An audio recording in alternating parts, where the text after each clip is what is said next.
Hi అండి. నమస్తే అందరికి. This is Madhavi Narasimha. ఈరోజు ఈ చిన్న చిన్ని టమాటాలతో మీకు రుచికరమైన పప్పు చేసి చూపిస్తాను. ఒక్కసారి మీరు కూడా ట్రై చేయండి.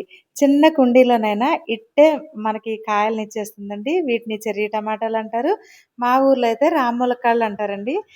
ఇవి పొలం దగ్గర ఉంటాయి. ఇలా చిన్న కుండీల్లో కూడా పెరుగుతాయి. ఎవరికైనా ఇంట్రెస్ట్ ఉంటే వీటి విత్తనాలు ఎక్కడైనా దొరికితే ఖచ్చితంగా ఒక్క మొక్కైనా చాలా కాయలు కాస్తుంది. అండ్ పుల్లగా ఉంటాయి. తినడానికి చాలా పులుపుంటాయన్నమాట.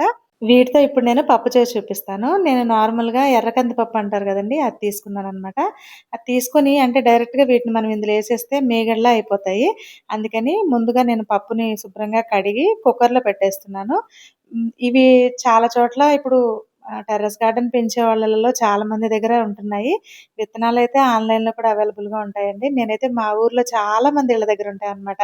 వాళ్ళ ఇంటి దగ్గర నుండి కూడా తీసుకొచ్చాను. 2, 3 సార్లు వండానండి. చాలా రుచిగా ఉన్నాయి. అందుకే మీతో ఇవి షేర్ చేసుకుందాం అని చెప్పేసి ఈ వీడియో మీకు పోస్ట్ చేస్తున్నాను.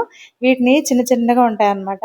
భలే టేస్ట్ అయితే చాలా బావుంటాయండి. అంటే మనం అప్పటికప్పుడు చెట్టు నుంచి కోసుకొని తిన్నా కూడా రేగికాయల్లాగా పుల్ల పుల్లగా ఉంటాయి. వీటన్నిటిని ఇలా కట్ చేసుకొని మనం పక్కన పెట్టుకోవాలి. తర్వాత మనం కారానికి సరిపడా పచ్చిమిరపకాయలు అండ్ ఒక ఉల్లిపాయ కట్ చేసేసుకొని, నార్మల్‌గా పప్పు, టమాటా పప్పు ఎలా చేస్తామో అలాగే అన్నమాట. ఇది చపాతీలో గాని, అన్నంలోకి గాని చాలా రుచిగా ఉంటుంది. పప్పయితే ఒక 2 విజిల్స్‌కి ఉడికిపోయిందండి. అంటే ఇందులోనే మనం టమాటాలేసేస్తే మెత్తగా మెదిగిపోతాయన్నమాట. అందుకే ముందు పప్పులో ఉడికిన తర్వాత ఇవి వేస్తున్నాను. జస్ట్ వీటిని వేసి మనకి రుచికి సరిపడా సాల్ట్ వేసుకోవాలి. అండ్ కొద్దిగా కారము, పసుపు కూడా వేసుకోవాలనమాట. అంటే పచ్చిమిరపకాయలు ఎక్కువేసుకుంటే పప్పు నాకెందుకో రుచి మంచిగా అనిపిస్తుంది. నేను కారం తక్కువేస్తాను.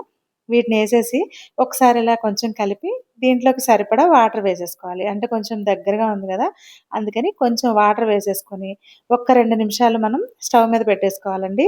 ఎందుకంటే ఇవి లైట్‌గా కుక్ అయితేనే మనకి బావుంటుంది టేస్ట్.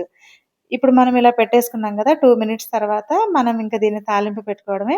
ఈ చెర్రీ టమాటాలేంటంటే ఒక మొక్కేసామనుకోండి పందిరిలాగా అయిపోతుంది. మొక్క కూడా కాదిది. చెట్టులాగా, పాదులాగా ఎదుగుతుంది. ఇంకిప్పుడు ఇందులోకి కడాయిలో ఆయిల్ పెట్టుకొని తాలింపుకి ఏవేవైతే వేస్తామో జీలకర్ర, ఆవాలు, పచ్చిశనగపప్పు, ఎండుమిరపకాయలు అన్నీ వేసేసుకొని మనం ఉడికించుకున్న పప్పుని ఇందులో వేసుకోవడమే.